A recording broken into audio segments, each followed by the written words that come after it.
We're joined here with author Michael Sherlock, who is writing a 3-volume series called I Am Christ. The first 2 volumes are out now. The first one is I Am Christ, the Crucifixion, Painful Truths.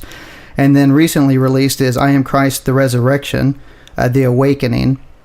And before we start talking about the books, Mr. Sherlock, I wanted to kind of ask you if you could talk a little bit about yourself, like your background, where you came from, and how you got interested in writing about, of course, religion, because that's one of those topics I don't think anybody really wants to get into, because no matter which side you take, you're going to get hammered from the other side on it. There's no right or wrong in this. Yeah. Well, it started when I was studying anthropology, social anthropology at university, and I started really enjoying reading about the ancient myths of particularly the Near Eastern cultures, Mesopotamia, and also Egypt and Persia and Greece and these kind of ancient myths, and I really enjoyed them. And then I started reading the Bible and studying the Bible, and I started studying the Bible by writing out the entire Old Testament in notebooks with commentary on each verse. And like by the time I got to the end of the Pentateuch, the first 5 books of the Bible, I was just disgusted. And before that time, I wasn't really a Christian. I always had trouble because I went to a public school that had scripture once a week, and I always got in trouble from the scripture teacher because I was always asking difficult questions, I think. And my father always encouraged me to ask difficult questions to religious people. And at one time, I can't remember what I asked her. I asked her something, and she threw a pair of scissors at my head. And I was in elementary school at the time, and I remember that was my first kind of real impression of a religious nutbag. And so when after university, and I started studying ancient mythology and social anthropology, and then wrote about the Bible and got into it, I started looking at our society a little bit more in terms of its religiosity and how that impacts on our laws and our society, and the inequality we see between men and women, and the homophobia and all these sort of things. And also the trouble that science has had trying to, get religious people to come with us into the 21st century. And considering that in one of the most powerful countries in the world, the US, the religious lobbyists, particularly the Christian lobbyists, have quite a lot of sway with the government. It's a really sad phenomenon, in my opinion, and for that reason I really began to dig into the Bible and dig into Christianity and Judaism and even Islam now, and in the future I have a few books planned to write on Islam. And I know that's not politically correct. We can all bash Christianity, but we can't bash Islam for some reason. It's a little bit of a scarier endeavor. There's no doubt about that. Yeah, but it deserves it. It deserves to be bashed as a religion. As a humanist, I make a distinction between the religion and the religious person. I don't think we should persecute religious people. I think we should persecute religion. That is the belief. I mean, they're statements of truth, or alleged truth, and so they should be scrutinized like any statement of truth. And we can't do that with religion for some reason. It's a social faux pas to say to someone, "We're talking snake." Come on, man. But if a scientist brings out a hypothesis, we're allowed to scrutinize that to bits, and I think that's a good thing. But we're not allowed to do the same thing with religion. There's a double standard there. But they're both claiming to have the truth, or to propose. Well, the scientist proposes probable truths because the scientist is a little bit more humble and realistic. But the religious person promotes these absolute truths which aren't allowed to be questioned or scrutinized for the sake of politeness, and in earlier days for the sake of your life, because you'd be killed, particularly in the Dark Ages and even up into the 19th century. I mean, so yeah, I began looking at the implications that religion has had on society, our society, Western society in particular, and yeah, I guess I got more and more angry with the state of affairs and with where we are and how we've gotten here, and how religion has derailed civilization in many regards. I mean, religion has also had a positive effect. I mean, I can't be, myopic in my outlook. So religion has had some positive impacts, but I believe, in my opinion anyway, that they are minimal compared to the detriment that they've caused our society. That is, they're like heroin. Religion is a lot like heroin. I'm sure you can use it responsibly, but essentially it's addictive and it's dangerous. That's what. And yeah. Oh, I was just excuse me. I was just going to say that's one thing with your first book I love is because you take the psychology of it. Like I love how you go into the studies about like neuroscience and psychology and stuff. And so the addiction aspect of it, I mean, that totally makes sense what you're saying. I love how you use the studies and kind of parse that. So I definitely see where you're coming with that. Thank you. Yeah, and I think that's a really important aspect, a really important angle to evaluate religion. Is let's look at the psychology of religion, the psychology of the believer. Let's look at the neuroscientific implications of the believer. And in the third volume, which will be released either at the end of this year or toward the beginning of next year, I'll go in and I'll deal with full chapters on neuroscience and God, the ego psychology and God, and that chapter is called Ego God. And I will address those issues in much more depth, and I'll give people hopefully give readers a greater understanding of, well, you know, God is in your brain. Essentially, your brain is not, your consciousness is not separated from your brain. It's not some ghost in a shell. You know, we are essentially biological robots, and I think that this is something we need to come to terms with. And it's frightening for a lot of people because, well, if the brain dies, we die, or I want to live forever. I want immortality, and this is a great fear many people have. They need an afterlife to believe in. Well, they don't need it. They feel they need it. But as Einstein said, you know, like one life is certainly enough for me. Like I would hate to live forever. Like I like my sleep. So, yeah, I'm not scared to die. But I don't want to die. But, yeah, these are things people need to come to terms with. And I'll go into those issues, the psychological and the neuroscientific issues in greater depth in the third volume. In the third volume is called The Ascension Understanding, and that's what it's about. It's about looking at some of the deeper issues. And so, that's, have I answered the question? Sometimes I don't answer the question. Sometimes I just babble. No, definitely. Yeah. I did kind of want to go through them one by one. The first volume, though, I noticed it deals more with like misconceptions within the Gospels or the Bible, like with events, the language that's used. More so like whereas people kind of go through it and realize that some of these misconceptions and stuff, it kind of can pique skepticism in some of the people and stuff. The way I took it, it was like, you know, just reading and we say this all the time, the best way to turn someone atheist is have them read the Bible, you know, so to speak. So it's like, you know, you go through it and you start seeing some of these double standards or some of the double talk within, you know, it'll say one thing here, and then if you read a few hundred pages, you know, down the road, you'll see something that counteracts exactly what was said previously. That's kind of what I got from like the very first volume, was that's kind of that's where you're going with it, trying to just point that out. Am I wrong? That's right. And that's exactly right. The first volume, The Crucifixion, Painful Truths, is really about coming face to face with what you've just explained there, the contradictions, some of the contradictions between not only the narratives of Jesus's alleged life on earth, but of also philosophical teachings that come into conflict with each other. And once you come in, you face those, and you stop trying to rationalize them and harmonize them and employ, you know, adaptational strategies and various psychological strategies to keep your belief intact. That is, once you start honestly looking at these contradictions, well, then that opens a whole can of worms. Well, maybe it's not a divinely inspired collection of books. Maybe it's written by human authors who each had competing theological points of view, who each wrote in various time epochs, you know, throughout history. I mean, the Bible as a collection of books was written over at least 1,000 years. So obviously philosophy, theology, and all that changed over that time, and you can see that change throughout the Bible. And so when you come to terms with those contradictions, I think for many people that's the first step in, becoming an atheist or becoming agnostic at least. And for me, The Crucifixion, Painful Truths, the title, is about that psychological crucifixion. That is, when we come to terms with the fact that our beliefs might be wrong, it can be a painful process psychologically. It's like a crucifixion of the psyche or a crucifixion of the mind. And so we go through cognitive dissonance, and that's a very painful and uneasy, you know, feeling. And so how do we resolve that cognitive dissonance? Well, you can go into confirmation bias and try and find information that supports our belief to keep it intact. We can use adaptational strategies to try and create new little peripheral beliefs to keep the core belief intact.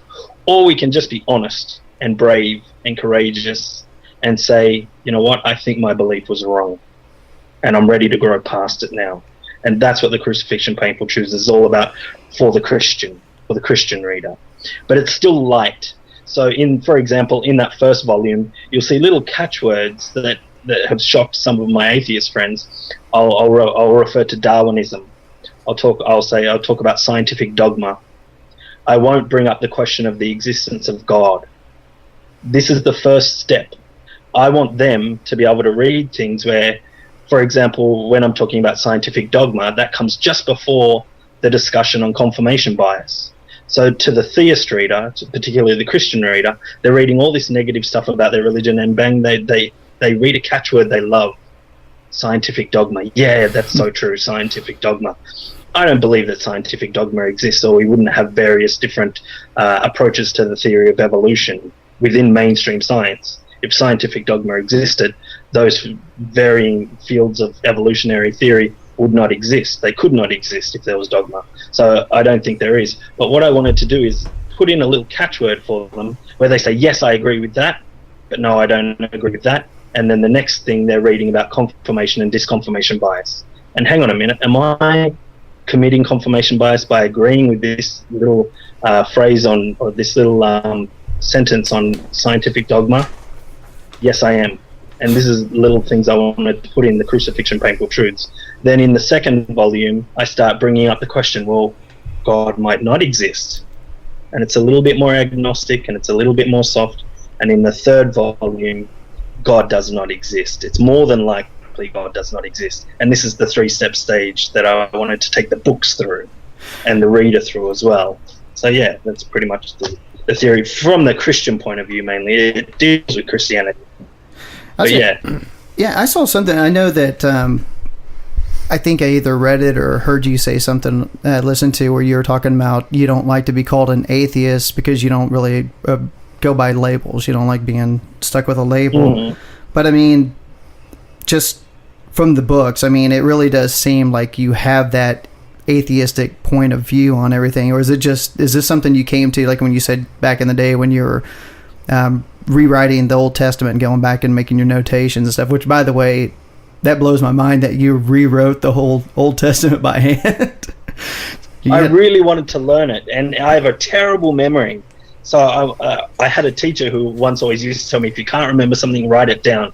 So I was like, stuff it, I'm going to write the Old Testament out. And I just did it, and I really enjoyed doing it and writing little smart-ass remarks under different verses and passages and stories in the Old Testament, which are just absurd. And so I really enjoyed writing little comments and notations trying to fix the Bible for quote-unquote God, because it's really, there's a lot of rubbish in there. But yeah, no, as far as my opinion on being called an atheist goes, I still don't want to be called an atheist. For the same reason I don't want to be called a non-figure skater. You know, I don't figure skate, but I don't want to be called a non-figure skater. Okay.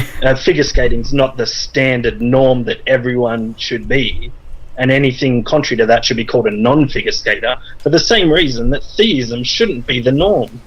I know that over history it has been, but no, let's change that now. Let's not label ourselves atheists. Personally, we can use the term. It's a descriptive term. It's a functional term. It's very, it's accurate. I don't believe in God. So that does make me an atheist. I don't say there is no God. That's a positive statement that involves a belief. I believe there is no God. No, I don't believe that. I have insufficient evidence to conclude that a God exists. Zeus, Hercules, Osiris, whoever. I don't have the evidence, so no, I do not believe. I don't believe in God. That makes me an atheist. So, and also these labels, they're quite ambiguous in many ways. Some people say to be an atheist, you must have a positive belief in the non-existence of a God. Well, there are those atheists. But there are other atheists who say, well, no, I won't make that statement because epistemologically speaking, I can't make that statement. You can't disprove a tiny little teapot flying around the sun that's too small to see with a telescope. I think that's true. I can't disprove that when I go to sleep, my children's toys don't come to life and cause mischief in the house. And I can't disprove that, the premise of Toy Story. But does it mean I go and believe it just because there are people that do? No, I don't. I reserve my belief because I'm stingy with my beliefs, because I like to think. I prefer to think than believe. And this is my personal preference. I mean, so yeah, no, I don't call myself an atheist, but let's be entirely honest, that's probably what I am. Yeah, I think all three of us on the show, that's kind of the way we are. I think we say this all the time, we consider ourselves atheists, but any atheist who's rational free thinker, if you push them on them hard enough, they're going to admit that we just don't know if there was a God or not. So, I mean, I guess when it comes down to it, we're all agnostic in that way. So I totally understand what you're saying. There was something that I had seen you say, because I know, like you're saying, you have books coming up on Islam. I kind of want to get in that a little bit, but there's one thing I saw you say about you comparing the United States, of course we're in the United States, to Saudi Arabia on religious extremism. I thought that was fascinating, what I heard you kind of say about it. I don't know if you kind of want to embellish a little bit upon that. Well, we're looking at the statistics anyway, and these are statistics that I think they were taken by a Gallup poll. I can't remember off the top of my head, but Lawrence Krauss really loves these statistics, and Jerry Coyne and some other evolutionary scientists and cosmological scientists love these statistics. But I think the percentage is around 80% of Americans believe in God, right? I'd say it's about that level. Although I do think some people just say it because it's what they're supposed to say, And that's another element of comparison. I'm sure there are many atheists, or I call them undercover atheists, in Saudi Arabia, but you wouldn't speak up too quickly and say Allah's rubbish, isn't it? That's not a smart thing to do socially, politically in Saudi Arabia, in the same way that it's not a smart thing to do in the US, particularly if, for example, your employer is Christian. What if your employer is Christian and, maybe you have prayer time before you work, or, I know there's certain laws that are supposed to protect against such things in America, but I've heard some horror stories as well about, a very religious workplace, and, I spoke out and I lost my job, and, it's still, I think, it's not a very atheist-friendly environment, America. No. From the stories I'm getting anyway, and from some of the news media I'm getting as well. Well, so I don't know firsthand. Yeah. Oh, I was just going to say, especially in a political realm over here, that's the big thing, because you almost have to be a Christian to be a politician in this country. I can't really think of anybody who's an outright atheist who proclaims. I think we maybe have like one member in our Congress who doesn't claim to be religious. I mean, it's almost like one of those things you have to kind of play the game, even if they are not. Like, I don't know, like with our president, Obama, I don't really know how religious he is, to be honest with you. I don't think he's a very religious guy, but you have to play that game at least, where it's just, you're not going to be... Exactly. I mean, the politician... Not to interrupt, but another thing with America is, I know recently they've talked about in abortion clinics that they're going to try and get rid of the barrier zones. So now it's the crazy fanaticals can get like up close and personal with the people that are trying to get their abortions done, and it's becoming a big heated issue. And of course, the Christian rights over here saying, "Oh no, we're not going to do that. We're going to be compassionate. We're going to be nice." But in reality, is they want to guilt trip them, make them feel like crap, and bicker them and berate them into pretty much feeling too guilty to do it, even though it might be in their best interest. Michael, say hi to Eric. That's Eric on the phone there. Yeah. And nice contribution. And that's one of the things I was talking about earlier. Some of the implications that religiosity has on society that really irritate me. It really, really irritates me. I don't know. It's oh my god, it's just really annoying. You sound like me. We deal with it every week on this crappy show. Have you ever felt speechless discussing issues like that with people? Myself? Me? Yes. Yes, I have many times. I know the next word out of my mouth is going to be an extreme profanity, so I just shut up. So I'm like, nah, I'm not going to say it, and but it fuels me. It fuels me, and I'm like, right, I'm going back to the Bible.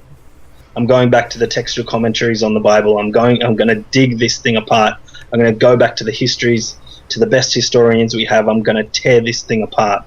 and it fuels me intellectually to put every ounce of intellect, of motivation, of everything I have into ripping apart this religion, the major religion, because if we can rip apart these religions, eventually, reason hopefully will dominate. And I don't want to do a Voltaire type mistake and say, well, in this year the Bible's going to be deemed a fiction, but let's hope. There was a study done, I think, by a biopsychologist in Ireland. I can't remember his name, Barbara, I think his name was, where he said that by about the year 2038, atheism will be the predominant worldview. And so let's hope, let's really hope. I'm not seeing that, but maybe. Yeah, I know. It's. I mean, we can hope, right? We can. The religious people are allowed to hope and dream. So are we. But yeah, no, it's just disgusting, that type of the anti-abortion, the picketing, the dead funerals of, gay kids and stuff like that goes on from the Westboro Baptist nut factory or whatever. Oh God, that's right. And then there's many Christians out there who are, champions for gay rights as well. We have to balance it, and they might get upset and say, well, you're painting us with the same brush and it's not fair. Well, actually, when you go back to the text and you look at your religion, the fundamentalists are the ones who are performing the religion most accurately. You are choosing what you don't like in it and ignoring it. And the text itself says don't add or subtract from the text. Read it and understand it as it is. And as it is anti-gay, it's anti-woman, it's anti-science, it's anti-progression, it's anti-thought, it's anti-humane, it's inhumane.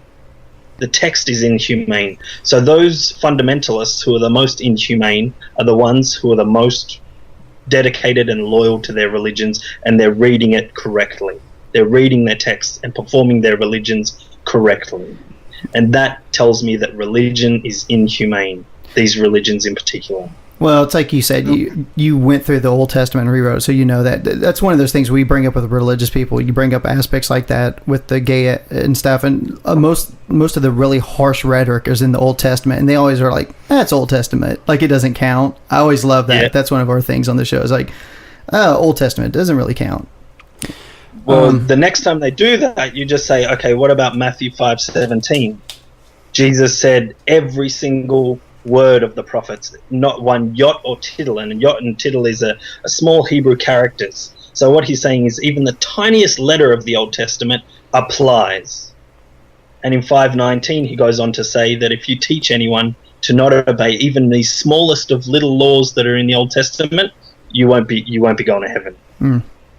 But then again, he turns around and completely revokes the dietary laws and the Sabbath and everything like that. So it's a massive contradictions. But essentially, you can bring up Matthew 5:17 to shut those people up that say, well, the Old Testament doesn't matter. And also, you can bring up Matthew as a book, as a gospel, and say, well, if the Old Testament doesn't matter, why was it pivotal to the author, this fake author's narration? Every time Jesus sneezes, the author of Matthew applies it to some prophecy from the Old Testament. It's intrinsically linked with the Old Testament. The Christian religion has been sloppily tacked on to the Old Testament, in my opinion. And I go through that in the second volume, in the Nuts and Bolts of the Christian Scam. It's a chapter, and I look at how they hijack the legitimacy of Judaism. Legitimacy meaning Judaism had a long standing in the ancient world, and so they couldn't just come up and create a new religion out of scratch, so they tacked it onto the Jewish religion. And I'm not a fan of the Caesar's Messiah theory. I think there's many holes in that theory, but aspects of that theory seem quite plausible. Yeah. Speaking on behalf of just another piece of their shield that they use in terms of defending that they're a peaceful religion, that Christianity is about peace and love. And I haven't read your books yet, I have to be honest, but I wanted to ask if there was pieces to that explain the history of how violent they've been, particularly Dark Ages, Crusades, etc. This is where the second volume goes as well. In my second volume of the I Am Christ, I deal with the more ugly. I pick the carpet up and I look under the carpet and I look at the Inquisition, or the Goan Inquisition in particular, as an example. And not many people know about the Goan Inquisition, which occurred in Goa in India. which was sanctioned by Saint Francis Xavier, and I use the word saint in quotation marks. He's also the saint that gave Japan the gun for the first time. I mean, I look at the history of Christianity and I see that it's only when the societies that were hosting this virus became more secularized that it became more gentle. In the beginning, from its officialization in the 4th century with Constantine, and following Constantine, Theodosius the Great, these psychopaths, from that moment on, when the Proto-Orthodox Church became the Catholic Church and the Catholic Church became the Universal Church, because Catholic means universal, when that occurred from the 4th century until the 19th century around, Christianity was a violent and horrible religion. There are still aspects of that today, Westboro Baptist Church, etc. However, Christianity is tempered by a secular society now. I think it was Robert Ingersoll who said, if a man today was to follow the dictates of the Old Testament, he'd be a criminal. And if he were to follow the New, he'd be insane. And essentially, he's true. He's right. What I see with the history of Christianity is it was violent as soon as it could be. And it stopped being violent as soon as it couldn't. And this was brought by a French philosopher, I can't remember his name, a poet, said that religions come begging to us when they can no longer burn us. And we see this with Christianity. And I wrote a picture meme once, and it appears as part of, it's actually a little excerpt from the 2nd volume, and I compare Christianity to a caged lunatic. That, the caged lunatic pretends to be gentle and friendly and nice and everything like that, because the caged lunatic wants to get out of the cage. And I'm not saying this about Christians, I'm talking about the religion itself. Give the religion back control of the temporal system, the governments, the legal system. Give them back control and see what happens. See how quickly we slip back into, the insanities of the past. So I think when you bring that up, to me, what that reminds me of is the way that Christians, especially here in America, look at Islam now as how violent it is, and almost look at it like you're saying. If you look at Christianity from a couple hundred years ago with the Crusades and the Inquisition and like the 30-year War and things like that they did, they were so violent. I mean, it wasn't, it's not a question of, it's just a little phase they went through. No, this happened over hundreds of years. And you kind of see the same thing with Islam now. And it's like you said, like Christianity's been more secularized, and it's just, Islam's not to that point. Although, I mean, you'll see some like women fighting back a little bit now in some of these Muslim countries, but it's like almost like Islam is where Christianity was a couple hundred years back. That's kind of the way I see it. Oh, you're exactly right. Like you even said that, like you were saying earlier, how they try and act like a peaceful religion, and just because they're not in the political power, so to speak. And I know we talked about it on the show before, but look at Pope Francis, how the Catholic Church has really pushed him out into the forefront and saying, look, we're being nice, we're being good to the poor and all this stuff.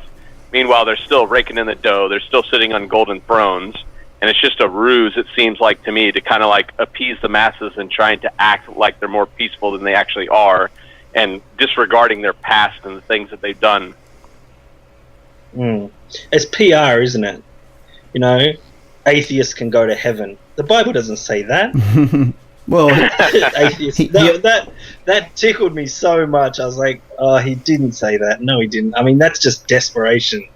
That looks like desperation to me. Yeah, he also made that phrase about homosexuals, saying that who's he to judge homosexuals, whether they're it's like, well, it's in your book, there's your judgment right there. And you are God's messenger on earth, so I think you are the one that has something to say about it. And when you look at the history of Christianity as well, it's always been a trending religion. It tries to trend to become popular. It's more about getting numbers than anything, isn't it? It's a pyramid scheme. But essentially, it trended in the beginning when it adapted the food laws of the Jews. It took away circumcision. It took away all the unpleasant stuff that then the Gentiles didn't like about Judaism. And it said, don't worry about all that. Okay, we don't need all that. And you see this throughout its history. It's a trending religion. You see that when feminism got big, in the States particularly, all of a sudden the churches were talking about the feminine Christ and all this stuff. Oh, okay, well, all right. And then now this alien UFO stuff's really big, and it's like, well, Jesus might have been a UFO, and the Vatican's not against the concept of aliens and things like that. It's always trying to trend. And now atheism's on the rise. Hey, guess what, guys? Atheists go to heaven too. It's like, no, dude, I'm still not going to give you any money. I'm sorry. That's the best part. No cash. It Yeah. doesn't make you want to run out. With regards to Islam, you were talking about Islam and the difference, and because Islam's not tempered by a secular society in most instances. I think Pakistan's a secular society, but that's a bit iffy, isn't it? Yeah, it's not Saudi like Arabia, for example. or like Afghanistan, or those are probably the biggest players that come to mind when I think of the violence and how they run their business, the way they treat women, and it's very ancient, like their format, the way they run it. But that's why I said I see the comparison there. Like when you're talking about Christianity and the way it used to be, I just see Islam is just that couple hundred years behind. Like they're basically what Christianity was a couple hundred years ago, but people don't realize it here. I've made that exact statement a few times. You look at take Christianity back a few hundred years, and you're looking at Islam today. The only difference is, and you brought it up, that there are some women, Muslim feminists, which I find is quite an interesting concept. But there are, like you say, there are women speaking out. But how can they do that, and why are they influenced to do that? Well, we live in a global society now in which certain secular ideas are seeping into their society. And some of these secular ideas are feminism. That's one of them. And so Christianity didn't have that benefit a few hundred years ago. There was no such thing as a secular society. So it was completely just superstitious, completely. But you'll see Saudi Arabia tries to clamp down on that stuff really hard. I mean, I think you can get the death penalty or imprisonment for having a pet dog. Oh, there are all these insane laws, because the Quran or the Sharia law, which comes from the Quran, is the dominant legal, what would you call it, document in that society. It overrides the laws, and when you have religious people making the laws, insanity ensues. It's a given. Oh, absolutely. If we had the Bible as the forefront for our laws in America, pretty much all three of us would be gone already. We'd be dead, without a doubt. Yeah, I'd be fine because I'm in Japan, so I'd be all right. I don't know about that. Fukushima might get you eventually. That's true. I know this is totally off topic, but how did you decide to move your family to Japan when you're originally from Australia? Because I think Australia would be pretty bitching from what I hear. And then, don't get me wrong, I want to go to Japan someday too. We all know why, Michael. I like the women there. I can't say anything against Japanese girls. No, for me, for my wife and I, like, Australia wasn't our cup of tea. We came to Japan on our honeymoon, and we just loved it here. We fell in love with the people, with the culture, with the honesty. It's just such a safe society, generally speaking. Like, you'll see like kindergarten age kids catching trains in the evening in Tokyo. Wow. It's that safe. It's a really, really safe society, and it's not a Christian society. They don't care to shove their religion down your throat. It's not built on a religion that is a proselytizing religion. So it's very nice. They're like, most of them are atheists. If you talk to most Japanese people, it's like, well, you have this story about the gods, and every Japanese person is represented in the heavens by one candle, and if the god sneezes and the candle goes out, well, that's why people die. And you're like, well, do you believe that? They're like, no, it's just an old story. It's like, okay, cool. And so they're very rational. There's a very rational component to Japanese society. Of course, as with every society, there's downfalls as well. It's very monocultural. It can be very nationalistic, and they're a little bit snobby when it comes to other cultures. But essentially, it suits my wife and I, and we're happy raising our kids here as well. It's really nice for us. Oh, you sure don't want? You sure don't want to come to America? I mean, it's great over here. I've been to America. I went to America once. They never try and force their religious views on you here. ever. I remember my first impression, we landed at JFK Airport and we went out because we were staying in Manhattan, and I looked out at the newsreel going on the building. I can't remember what building it was, maybe in Times Square somewhere, and it said, what was it? Jilted lover cuts her lover's head off with a pocket knife. And I was just like, wow, this place is insane. And like seeing all these homeless people everywhere. And you see all these homeless people everywhere, and then you go to the Statue of Liberty, and it's like, give me your poor and your tired and your huddled masses, so they can live on our streets. Done with them. We basically, so they can live on our streets. Mr. Sherlock, you'll love this. There's a new Dallas policy that deals with the homeless, and the way they do that is they take all of the things that they actually have underneath the bridges, put them in a dump truck, and just drive off with it. Well, that's nice, isn't it? Yeah, that's how they're like, we're going to clean up the Dallas streets. That was their big campaign. That was like 2 or 3 years ago.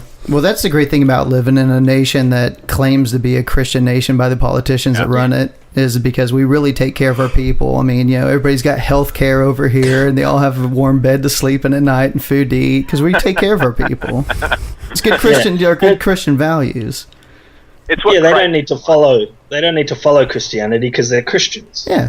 So it's just absolutely insane, isn't it? And it's like there's a saying that it's attributed to Jesus in the Gospels. I say attributed because it's probably I doubt the historicity of Jesus. I don't say it wasn't historical, but I doubt it. Anyway, he's alleged to have said, if you don't take care of the sick and the poor and the meek, then essentially you're slapping me in the face. You're not taking care of me. And that was stolen from an earlier Buddhist scripture where Buddha alleges the same thing, and he says to his followers, if you don't take care of the sick and the poor and everything, essentially you're not taking care of me. But they're not going to follow that, are they? I mean, 80% Christian, what is it? And you've got to be profess a belief in God and all this stuff to get into government, basically, if you want to please your constituents in America. And yet it's just an absolute hypocrisy. It's terrible. Yeah. Anyway. Anyway. Well, I found it funny whenever I was looking up your book, which I did purchase, and I'm halfway done with it. I'm not completely done with your first book, I Am Christ. But so far, it's been fantastic. But when I was looking up reviews and everything, overwhelmingly, a lot of them are very positive and talk about, they're starting to make people skeptical about their faith, people that have taken a chance on it that are Christian. But then every once in a while, you have the ones that are... like this one guy on Amazon who is like, okay, so this guy doesn't want Christianity to force their beliefs on others, but he's forcing his beliefs on other people by writing this book and trying to sell it. And I just find it very funny how they can't differentiate between pushing their religion, which is based off of absolutely nothing. Because when you dig into the book, it's just a complete fallacy, the entire thing, and there's 1,000 contradictions within it, and it doesn't line up with history whatsoever. He's talking about the Bible, not your book, by the way. I think he knows that. Yeah, okay. He just sounded for saying like, your book has 1,000 contradictions. Meanwhile, you're coming out with your book with actual tangible evidence and tangible philosophical ideas, and somehow you're wrong for wanting people to think logically and rationally. I just found it kind of almost delightful. Like, I just got giddy, like, listening to it. I'm like, are you kidding me? That's really the argument? That's why they gave it a negative review? Because they can't get past the fact that this guy's using logic? Where that guy, I found out where that guy, he didn't read my book, that commenter, that reviewer. What he did is, there's a blog, a Christian apologetics blog called Stand to Reason, and I love the way they accost words like reason and logic and all these things. Anyway, there's a Christian apologetic blog, and they're pretty popular. They're called Stand to Reason, and they had a guy on there, he's one of their bloggers, and he made a video about my book, and he's like, well, this is a typical self-refuting fallacy that Michael's committed here. He's saying that, well, your beliefs are just beliefs. Well, then his beliefs are just beliefs. And it's like, yeah, okay, well, let's look at that for a second. So I wrote a big refutation of his video, and I posted that on my blog as well. It's like, okay, well, evolution is not really a belief. Evolution theory is a scientific theory based on facts that describe the probable origins and evolution of our species based on the best evidence we have. Nowhere in any of Darwin's works or any evolutionary scientists will say, if you don't believe this, you're going to hell. You have to believe this. Science isn't based on belief, nor is logic for that matter. It's about rationally thinking. It's about thinking. And that's all I want people to do, think. But you tell a Christian, okay, do you think you could possibly be wrong? No, I can't possibly be wrong. And you're wrong for suggesting I could possibly be wrong. It's like, no, I'm just asking you, could you be wrong? And this is why, and in my book, as you've probably read, I go through the psychological confirmation bias, disconfirmation bias. I look at these things, and all I'm doing is, okay, well, it's possible that you're wrong. No, it's impossible, I'm wrong. You're wrong for saying I'm wrong. That's a fallacy to say I could be wrong. It's like, no, it's not actually. It's a possibility. And in this case, in your case, being a Christian nutbag, it's a probability. Oh, yeah. I mean, you talk to any scientist, especially when it comes to evolutionary biology, and I mean, they're not exactly closed off to discussion as to different adaptations or different theories about it. It's just when somebody presents it to them, they're like, okay, well, show me the evidence. And I don't understand why it's so hard for people to distinguish the difference between just saying, no, you're wrong, versus, well, show me why you're right.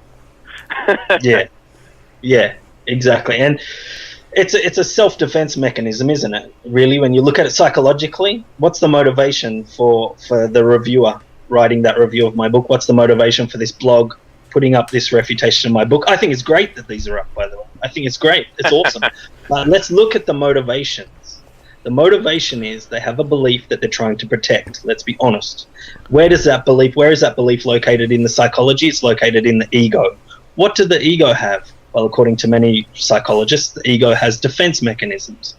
And essentially the defense mechanism works by distorting reality to keep the ego in check and everything inside the ego in check, namely the beliefs. And these are why we partake in confirmation bias, disconfirmation bias, and these other strategies we employ to try and keep our beliefs in check, because it's an issue of the ego. And that's why in the final volume of my series, I have a whole chapter called Ego God, and it's psychology and religion, and I deal with that. It's just, essentially, that's what it boils down to, in my opinion. It's a defense mechanism, you know? One thing I do like about the book is the fact that even though it's pretty much based, of course, you go through the Bible and you put your story out against it, it really could go against any religion. I like the fact that, it's like I said, it's based on the Christianity and you go through the Bible, but it really, you could just pretty much swap out any religious belief within it. And I kind of like that. I don't know. I don't see it really as an anti-Christian book. I know, like Eric was saying, I saw a couple reviews or different things on it where people kind of look at it like you're just anti-religion, hammering religion. And I didn't really, or Christianity. I didn't really see it that way so much. No, look, it was intended to use Christianity as a case study, and like you said, it can apply to any religion. Like, for example, and I've gotten a lot of heat over this, there's two things you don't talk about with some liberal atheists. That is, number one is Islam, because you're a racist for some reason. I don't know why you're a racist when Islam is not a race, but anyway. And two, you don't talk about the Dalai Lama, and I do that. I talk about the Dalai Lama, okay? He was selected by a talking lake. That's stupid. All right? I'm sorry to tell you, man. You've said some really cool things, but you were chosen by a talking lake. Pretty awesome. Who spoke to some monks who got a vision in their head that you were the dude. Sorry, man. I just don't think that washes. Was that a Big Lebowski reference? I wish. What's that? Nothing. Have you seen The Big Lebowski? Yeah, I have. Was that a reference to that? No, it wasn't. But damn I guess it! Maybe it was a subconscious. I wish the dude was the Dalai Lama. But the Dalai Lama, I mean, and you look at the regime, the Tibetan regime before China went in, and I'm not condoning China's atrocities in Tibet, and I'm not pro China in this instance, but when you look at before China went in there was a tyrannical religious regime with slavery. I mean, it looked like Islam. It looked exactly like Islam. chopping hands off for theft and all this sort of rubbish.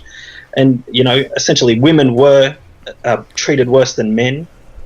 You have all these insane, religious outgrowths in the society that why does the Dalai Lama want to get free Tibet? Well, if he frees Tibet, then he's back in charge again. And his people, those religious nuts, are back in charge. And I brought that up, and I think I lost like 50 fans in the space of like 10 minutes. People just like, he's talking about the Dalai Lama, that's it. I'm out of here, I hate him. It's like, well, I'm just it's information for you to consider. I could be wrong. I don't ever claim to have the absolute truth. I'm not religious. But, this is possibly maybe a motivation he has to free Tibet because it's in his interest. And again, I'm not condoning China and say, he's pro-China and all that. No, I'm not at all. I think China was equally disgusting. I think communism is just as stupid. But, yeah, no.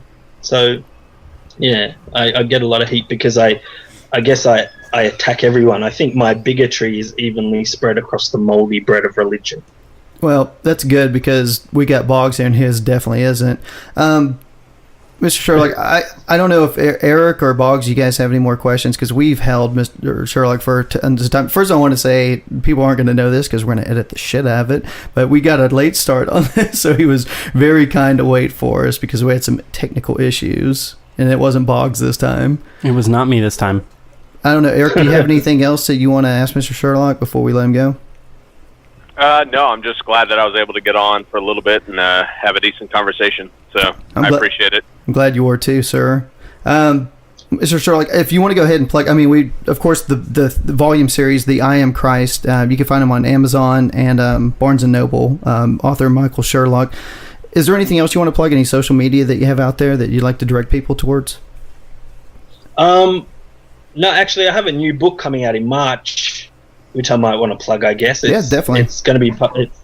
I have a new book coming out in around March or April. It should be out, hopefully. It's called The Gospel of Atheism and Free Thought According to Sherlock, and that's going to be published by Dangerous Little Books Publishers, and they publish David McAfee, and David McAfee is going to be writing the foreword. He's a pretty well-known atheist. He's going to be writing the foreword of that book, and in that book, the book itself is divided into 3 books. And you have the Book of Atheism, the Book of Free Thought, and then the Book of Heresy. And the first 2 books are just memes, quotes, and musings I've written. And then the last book is a bunch of selected essays, articles, and pieces that I've written against Islam, Christianity, and Judaism, the Bible, and the historicity of Jesus, and all that stuff.